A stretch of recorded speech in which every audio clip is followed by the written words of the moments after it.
I'm just going to make this a little bit smaller.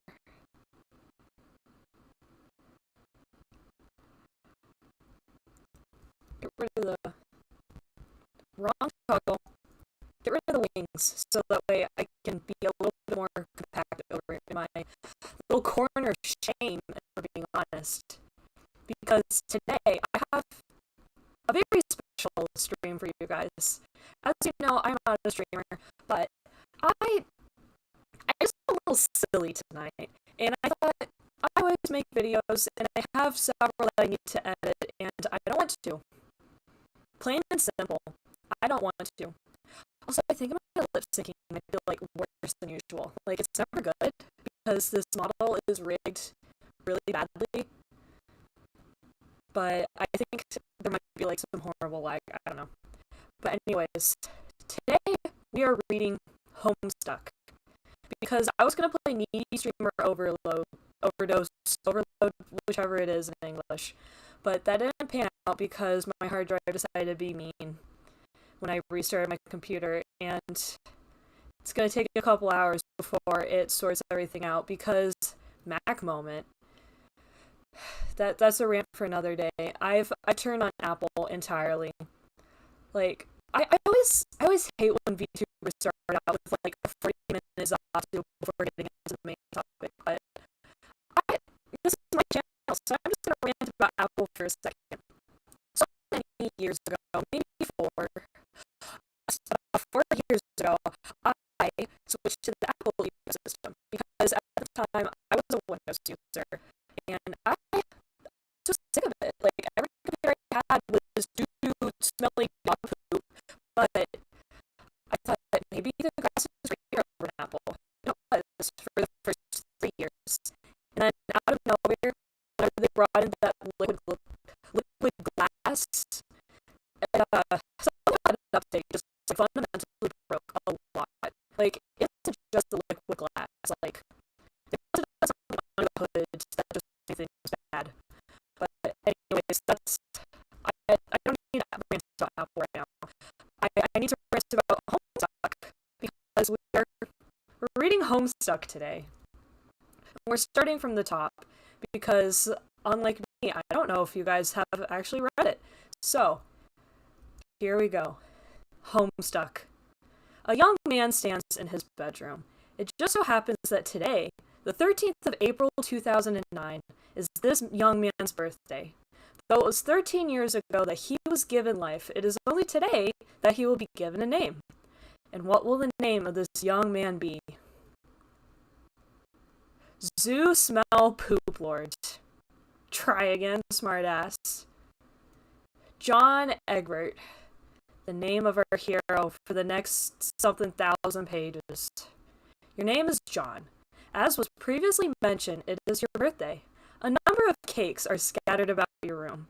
You have a variety of interests. You have a passion for really terrible movies, and you like to program computers, but you are not very good at it. You have a fondness for paranormal lore and are an aspiring amateur magician. You also like to play games sometimes. What will you do? John, quickly retrieve arms from drawer. Your arms are in your magic chest, Poop Lord. Remove cake from magic chest.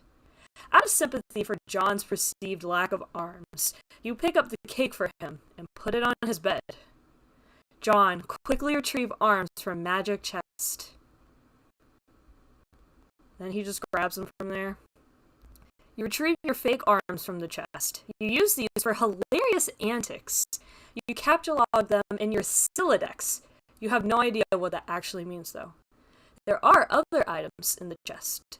Examine contents of chest.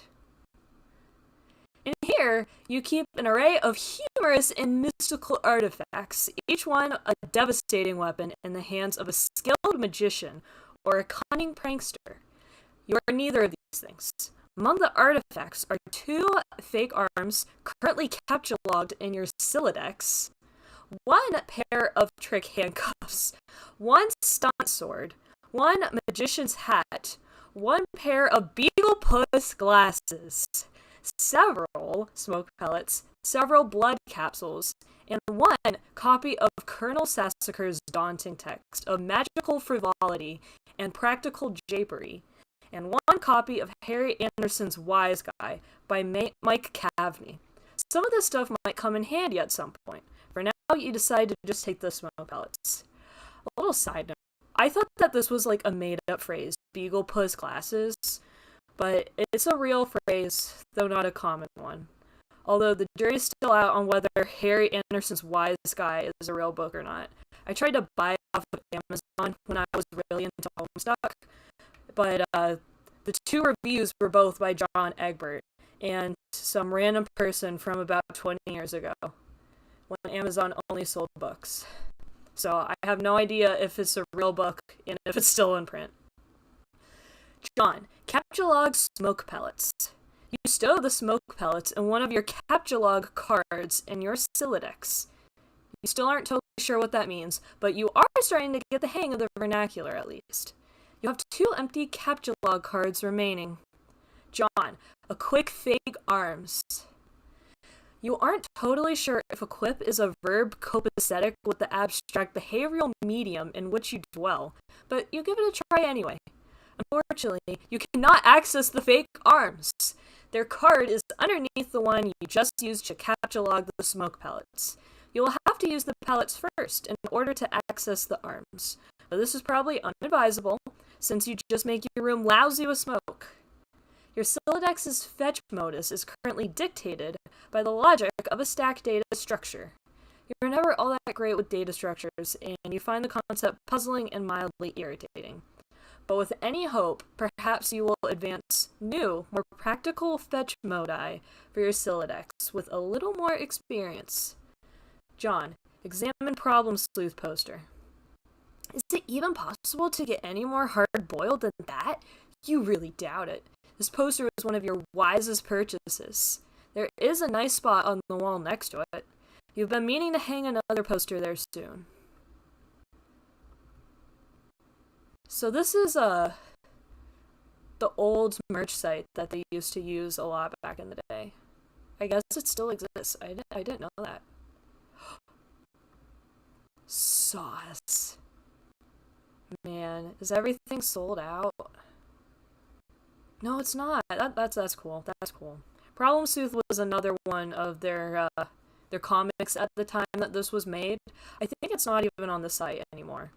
But it was fine. I didn't care much for it. John, read note on drawer. Happy birthday, son. I am so proud of you. This note is rich with the aromas of fatherly aftershaves and colognes. Beside the note is a rolled-up poster. John, take poster. Another birthday artifact. You wonder what is printed on the poster. You'll need some way to hang it up on your wall. John, acquire hammer and nails. They will come in handy. You first place the hammer into your Sylladex, but now all of your Captcha-Log cards are full. You wonder what will happen if you try to take the nails. You guess it doesn't hurt to try. John, take nails. You Captcha-Log 4 nails into the top card, and push all of the artifacts down a card. The fake nails are pushed entirely out of the deck. Oh well, they're probably completely useless anyways. But you probably don't want to do that again, unless you want to drop the smoke pellets and suffer the consequences. In any case, you now feel like you have gathered enough things to get down to business and do some really important stuff. The next thing you do will probably be exceptionally meaningful. John, squawk like an imbecile and shit on your desk. That is the dumbest idea you've had in weeks. Stupid, stupid, stupid! And yet, the polished surface of your desk, it beckons. John, combine nails and hammer. You merge the top 2 cards. The hammer and nails are now Captcha-Logged on the same card and can be used together. John, use hammer and nails on poster. You use the hammer and nails card in conjunction with the card beneath it. John, nail poster to wall. You use the hammer, nails, and poster all on the blank space on the wall. It's glorious. Exactly what you wanted. The old man really came through this time. John, examine Con Air poster. Put the bunny back in the box. I said, put the bunny back in the box. Why couldn't you put the bunny back in the box? That's a reference I don't get. Still haven't seen that movie. John, examine Deep Impact poster. Morgan Freeman's genteel, homespun mannerisms were perfect qualities for a president residing over a crisis. Oceans rise, cities fall, hope survives. Wow. Films about impending apocalypse fascinate you. Plus, a black president? Now you've seen everything. Reminder, this comic came out a year after Obama was elected. John, examine calendar. You've marked your birthday, the 13th of April.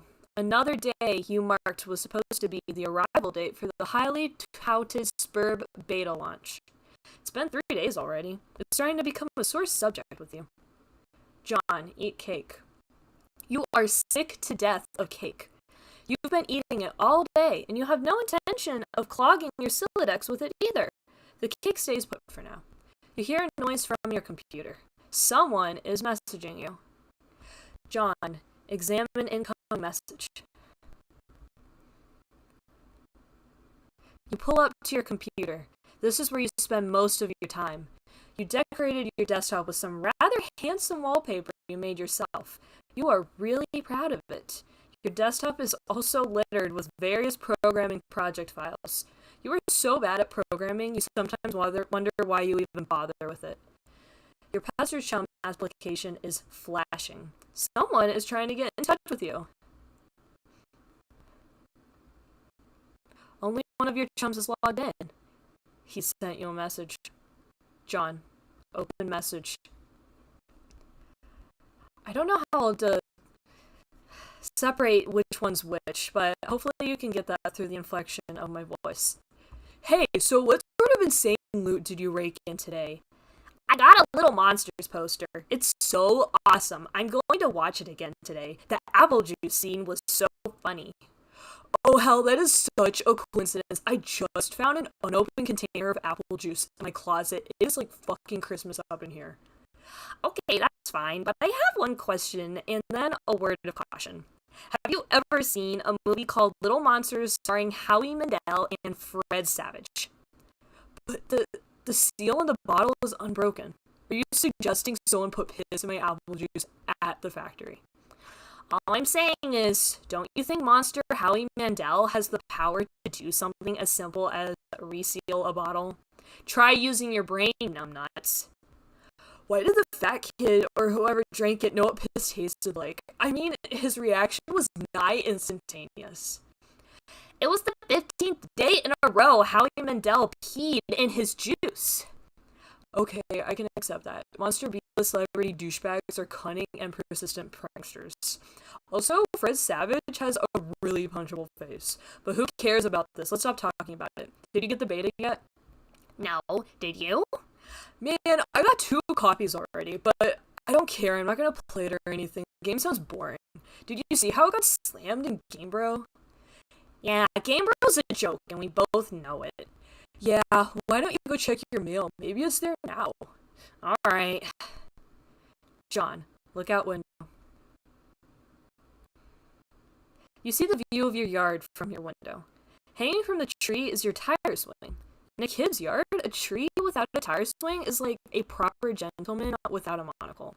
That is to say, he can hardly be considered a terribly proper gentleman at all. And there beside your driveway is the mailbox. John, examine mailbox. The little red arm swingy dealy thingy or whatever it is called is flipped up. What the hell is that thing called anyway? You do not have time for these semantics. The red flippy lever thing means you have new mail, and that means the beta might be here. It's called a flag, by the way. I'm pretty sure it's called the flag. John, go outside and check mailbox. You're about to hurry downstairs when you hear a car pull into the driveway. It looks like your dad has returned from the grocery store. Oh great, he is beating you to the mail. John, forget it. Check mail later. If you go downstairs to get it, he will likely monopolize hours of your time. You decide to chill out up here for a while until the dust settles. Sometimes you feel like you are trapped in this room, stuck, if you will, in a sense which probably borders on the titular. And now your chum is pestering you again. The clockwork of friendship turns ceaselessly, operating the swing lever dealies of harassment in perpetuity. Whatever, the dude can just hold his damn horses. John, examine games on CD rack. Ooh, we got a flash page. What does he got? Bard Quest. That's a reference to another MS Paint adventure. The Caper Havers. Problem Sleuth, another MS Paint adventure. And it don't stop. What pumpkin logo? Ghostbusters 2 MMORPG. Little Monsters. Harry Anderson, Call My Bluff, a reference to that book that they mentioned earlier. You put countless man hours into this assortment of quality titles. John, read Colonel Sassacre's daunting text. It truly is quite daunting. You decide to consult with the Colonel's bottomless wisdom. Good grief, this thing is huge. It could kill a cat if you dropped it. But to really dig into this hefty book, you will have to capture log it. You are not sure you are ready to log jam your other artifacts beneath it just yet. John, capture log fake arms again. What did you just say? You don't want to clog up your...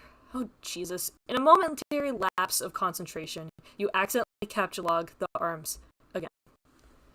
John, set Pestrum status to bully. You don't think the situation is quite dire enough to go all the way to rancorous, but you still feel the Pestrum client should reflect your mood change in some way. Bully will have to do, you guess. This unsurprisingly does nothing whatsoever. Oh right, you forgot your chum is still pestering you. Why doesn't Discord have a mood thing? They have like the normal custom statuses, but I don't know. I feel like a separate mood system would be fun. Is it there? Please say yes. Maybe you can play with TT. She's been pestering me all day about it. She's macking on me so hard all the time I start to feel embarrassed for her. I mean, not that I can blame her or anything. Yes, it is understandable because you are really attracted. I am attracted to you. Thank you. JK, haha. No, I don't have it yet. My dad has the mail, and I guess I have to go get it from him and see if it's there. And I've been busy spending all afternoon shitting around with my stupid Stiledex. It's so frustrating. What's your modus? What? How do you retrieve artifacts from it? Oh, one at a time, I guess. And if I put too much in, something falls out. Stack? What is yours? Hash map. My bro taught me a few tricks because he basically knows everything and is awesome. What the hell is that? You should probably brush up on your data structures. I guess. Did you at least allocate your stripe specimens? No. It can free up a card for you. Plus, it lets you attack stuff whenever things get too hot to handle. Which is never. What have you got? Well, I've got a hammer, but it's trapped under some arms. Wow, you really suck at this, don't you? Just get rid of the arms and then allocate the hammer to the specimens. How? I don't know, just use the arms on any old thing and see if it works. John, combine fake arms with cake. You stick the fake arms in the cake on your bed. This definitely makes the cake at least 300% more hilarious. You're sure Colonel Sassacre would know the precise index of elevated hilarity. John, allocate hammer to stripe specimens. You check the back of your stripe specimens for the kind abstratus you have in mind for it. What is an abstratus? John, select hammer. Your stripe specimens has been allocated with the hammer kind abstratus. The hammer has been moved from your capture log deck to your strife deck. John, report progress to TG. Okay, I did it. Hammer kind? Yeah.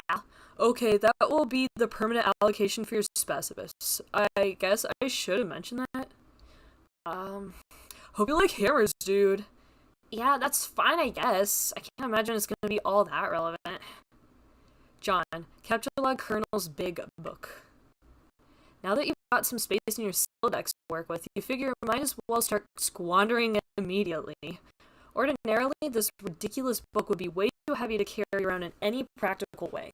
You guess maybe this is the one respect in which the cards prevent some convenience. John, examine Game Bro magazine. Why the game of the year or whatever isn't as good as some other stuff I like, that's better. John, read article.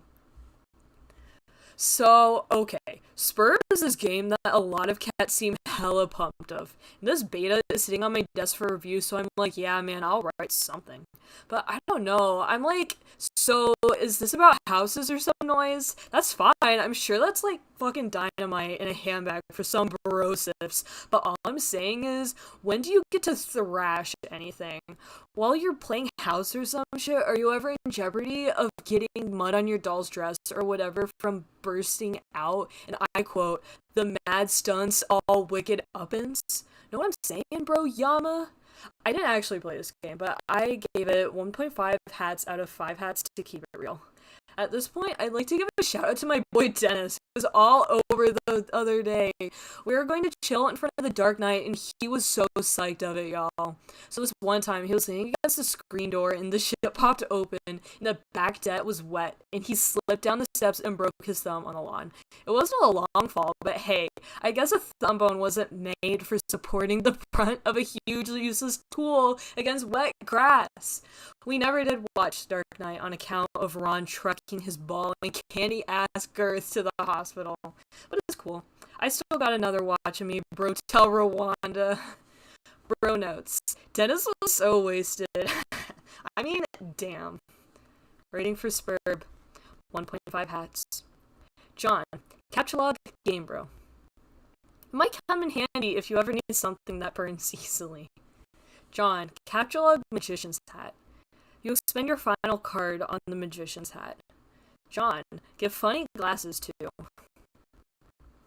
You don't have a free card in your Siladex!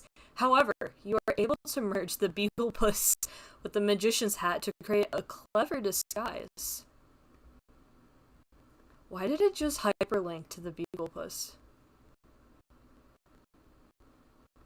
No one's called it that since like the 50s. I guess what else would you call it? Just funny glasses with nose? John, wear disguise to fool Dad. John, who's this John you speak of? You are quite certain there has never been or ever will be. Yeah, this is a really shitty disguise.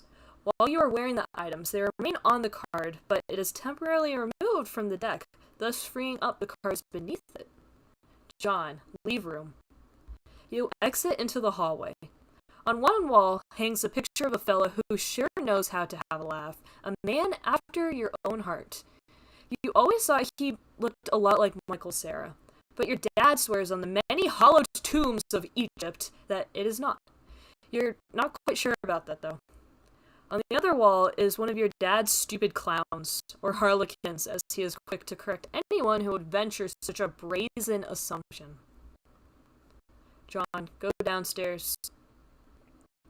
The accursed odor of fresh baking wafts into your newfound nostrils. Something is brewing in the kitchen. It must be the connivings of your arch-nemesis, Betty Crocker, and the rich, buttery aroma of her plot stinks to the high heavens. This mission is going to be more difficult than you imagined. Why does it hyperlink to the most inane things? Like, I know what Betty Crocker is. If you're gonna hyperlink to something, it should have been Harry Anderson's Wise Guy. Not the cooking company that everyone knows, including even the dumbest of readers. I don't know. My throat's dry.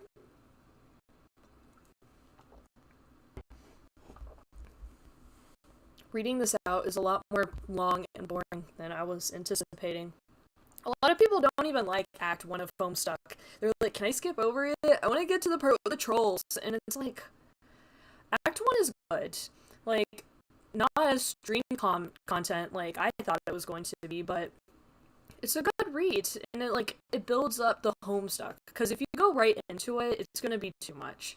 Like, in my personal read through, I'm in the part with not I think it's the Midnight Crew, and I always mix it up with Problem Sleuth because they're essentially the same thing, but no, it's the Midnight Crew, and it's so boring because you're not sure why you're reading it, and it feels like you're being thrown into something with no prior knowledge. It's like, who are these guys? They kind of built it up, but not really. It's like, why are they killing the Felt? I don't know, and I don't know if I care, but everyone says don't skip it. It matters more later on, so I'm getting through it 10 pages at a time. It's difficult. John, admire Harlequins. You check out the shelves of fanciful Harlequins. Look at this fucking garbage. You hate this stuff. Bunny is funny, but your dad can sure be a real cornball. Sometimes at night you pray for burglars. Excuse me. John, examine fireplace. A bright orange flame flickers in the fireplace. Doesn't matter that it's April and not terribly chilly outside. In a home, a fireplace needs a fire because that's what a fireplace is for. A fire belongs in the fireplace, damn it. Categorically at all times without exception. As a domestic myth of unaccountable origin holds, a home burrows the spirit of the flame for as long as it makes a guest of it, much as the moon takes liberty with the sun's rays. The moon's an errant thief. In her pale fire she snatches from the sun. Mark Twain. You're almost certain Mark Twain said that. John, toss Gamebro into fire. It doesn't burn as quickly as you hoped. Each Gamebro magazine is guaranteed to be printed on 40% recycled asbestos. For big ups to Mother Earth, yo. I can't get over Brotel Rwanda. That's such a great phrase. John, fondly regard cremation. You examine the sacred urn containing your departed Nana's ashes. When your father gives her portrait a wistful glance now and then, you can tell it brings back painful memories. A tall bookshelf, a ladder, an unabridged Colonel Sassacres. He never wants to talk about it. John, topple urn. You clumsy mishandled the sacred urn, ashes everywhere. In retrospect, upon mulling cinematic tropes regarding ash-filled urns, this outcome was a virtual certainty. You'd probably better clean it up before Dad finds it. Combine father's pipe with clever disguise. You think now would be a good time to beef up your clever disguise. John, examine oversized gift. Champ, you can do anything if you put your mind to it. I believe in you. Contemplating what could be inside this package is sort of exciting, but it makes you a little nervous at the same time. Oh, hell no. John, capture log ashes. First, you prop the Harlequin doll up on the couch. Having it in the middle of the floor, sprawled out all akimbo like that, strikes you as unseemly. You capture log the ashes to your available card. John, combine ashes with urn. You merge the sacred urn with the ashes. Most of the ash is back in the urn, but it's a total mess. Really, it probably would have been tidier if you had just used a broom and dustpan. John, put urn back. No one will be the wiser, except maybe for people with eyes. John, go get fake arms again. You just got another brilliant idea for something to do with those pointless arms. You pry them out of the cake and capture log them. Looks like Pester Chum is acting up again. John, examine third and fourth walls of room.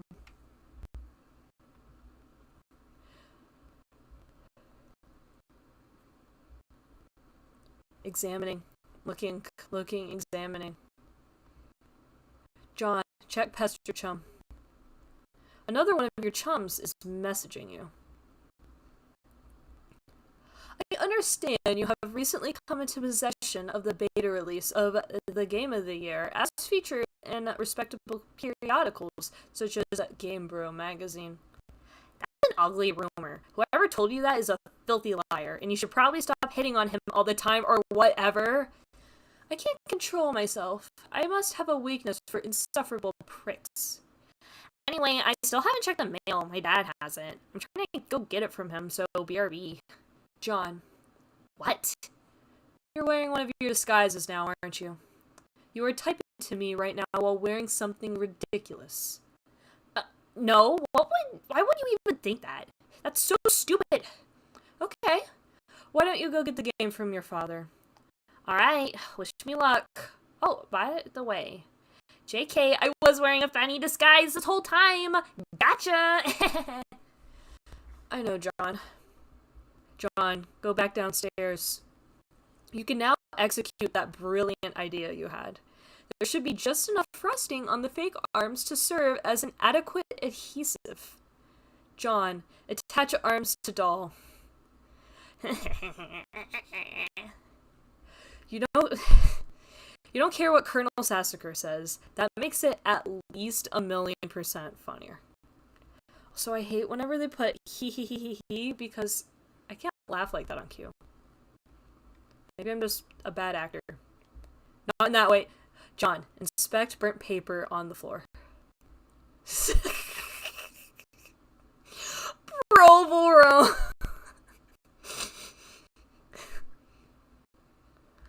We don't talk about provolone. For the uninitiated, Andrew Hussey apparently really likes Toblerones for... You know what? I should look that up. I'm sorry for anything that shows up in the autofill.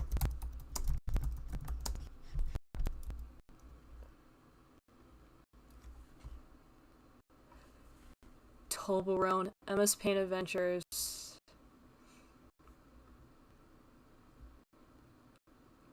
My pinned bookmarks toolbar is so interesting. I'm sorry about that. At least none of it is embarrassing. Yeah, no, it's not. I just like nail polish, sorry. This is the video. The image, sorry. Yeah.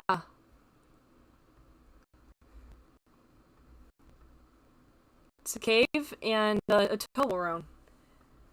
I don't know which came first, the meme or the thing, the comic.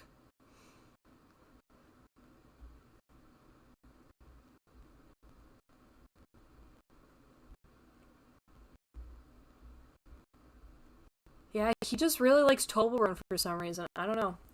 Toblerone. Put this back in the fire where it belongs. John, throw present wrap in fire.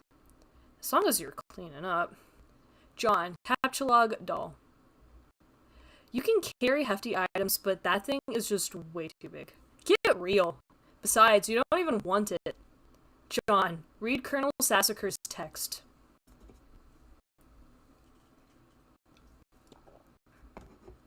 Oh, good lord. I'm gonna...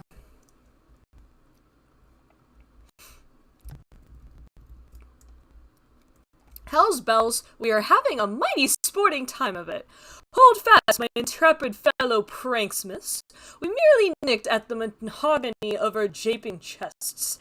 If I may direct the incisive ogle of your beagle puss to the wriggling regency of rubber bugs, plastic parasites, squirming serpents, pliable pests, and every such order and phyla of creepy crawly, land sakes alive, we are cooking with petrol now.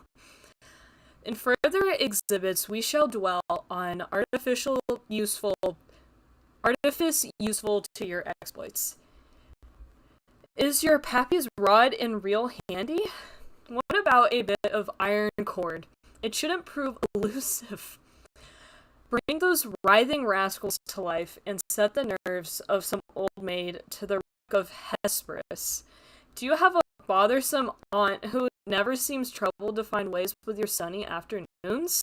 A broad, splintery fence? A bucket of whitewash, perhaps? Oh, Mark Twain up in this bitch. Whitewashing fences. By gum, you'll fix her wagon? And what of that tawny gent who puts his lackadaisical lean near the sarsaparilla font? You'll have that listless octoroon find the spring in his step. Just yet.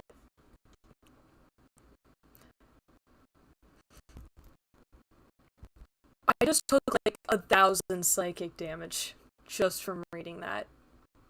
What did any of that mean?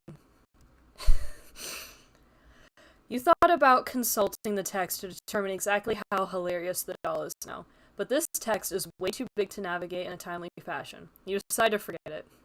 That's a good choice, man. John, find Dad and retrieve mail. The door on the left leads to the kitchen, from which the smell of baking wafts. A powerful aroma which could lift an especially portly hobo off of his feet. The door on the right leads to the study, where your dad spends a lot of time. He could be in either room. Where will you go? Go in the study. It doesn't look like he's in here right now. Examine Father's desk. On the desk is a deck of playing cards, one of your dad's pipes, the April issue of The Serious Jester magazine, and a stray captcha card. There's also a can of peanuts on the desk. Haha! Oh, Dad! You won't be falling for that one again anytime soon. A severe peanut allergy is a terrible affliction to cope with. That's right. Like, they're setting you up to think it's a can of trick peanuts, but something about parents, they really do just love cans of peanuts. John, upgrade costume with hat from Hat Rack. You swap the magician's hat with a bowler hat. This disguise is somewhat less funny, but a lot more distinguished looking.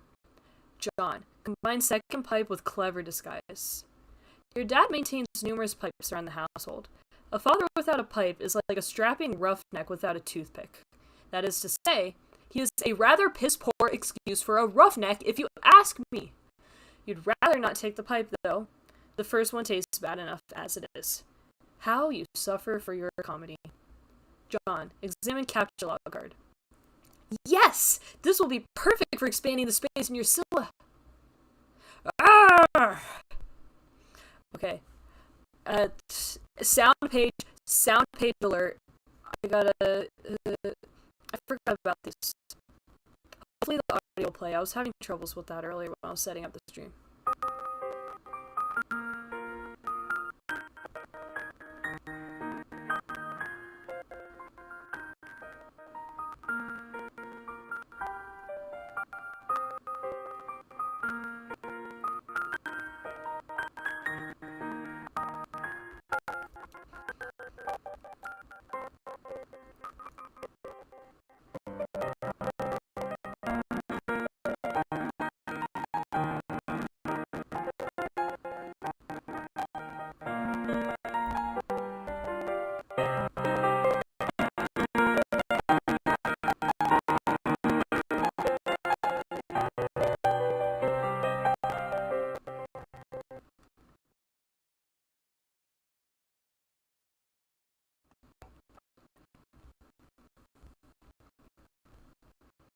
Alright, that's the audio page. If you'll pay attention to that little melody there, is it a leitmotif? It's called a leitmotif. Anyways, it is a melody you'll be hearing a lot throughout Homestuck. It's kind of like one of the main, like, I don't want to call it theme, not in like a literary sense, like a musical theme throughout a lot of Act 1 and I think 2. It's essentially John's theme, and also it's tied to his dad a lot. I guess that was a bunch of yapping for nothing. It's probably obvious once you listen to the music, but it's a nice song, so I wanted to give it some attention. One of my favorite from the Homestuck soundtrack. I like a lot of the earlier stuff. The later stuff is good too, but I never read that far in middle school, so there's not the same nostalgia for me. It got too long, and I got bored, and I had yaoi to read and Vocaloid fanfiction. Shout out fanfiction.net. Okay, let's get back into it. We can go a little bit longer. This is John. Play 52 pickup. You play the prankster's favorite card game, even though you are alone in the room, thus rendering it an especially foolish version of solitaire. So stupid. Look at this mess. The peanut gallery over there is sure getting a kick out of it. You are allergic to their scorn. John, attempt to leave the house. He's not going to be very successful with that, because he is Homestuck after all. Sorry, that's my music. I wanted to listen to music, so you guys... Alright. You go back into the living room and contemplate checking the mailbox outside. You think perhaps you should exhaust all possibilities before plunging headlong into a dad encounter. Your television is currently airing a commercial. John, exit. You exit the house. John, check mail. Predictably, the mailbox is empty. You have already been scoped by your father. Oh, we got another sound page! Oh, everybody get ready, get ready.